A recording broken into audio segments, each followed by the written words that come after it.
पतरी रसरिया कैसे बोला बोला दुर्गा मैया की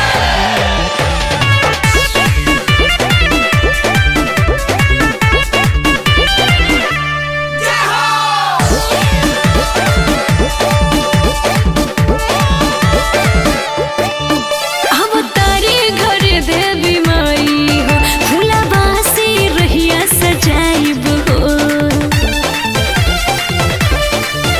अब तारे घर देवी माई हो, फुलवा से रहिया सजाइब हो। तोहल करे न कुछ उपाय हो। पतरी रसरिया कैसे झुलुआ लगाइब हो सतरे बहिन के संगे झूली है भैरो भाई हो पतरी रसरिया कैसे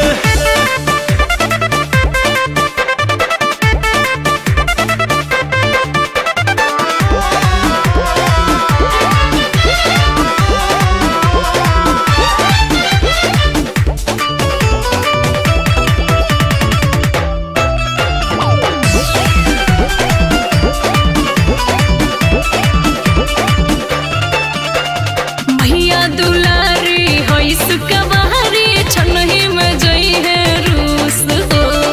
वही बतावा ये मोरे रनिया कैसे करम खुश हो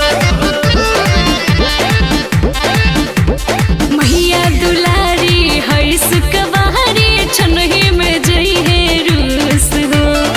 वही बतावा ये मोरे रनिया कैसे करम खुश हो आ फूल ओढ़ल जाके लाई हो।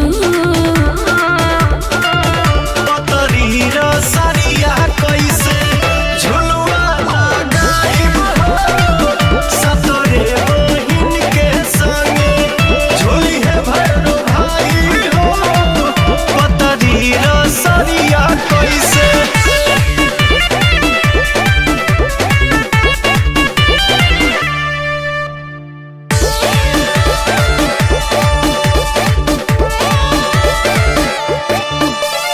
भरी नवरातर निमिया के छैया मैया के होला बसेरा।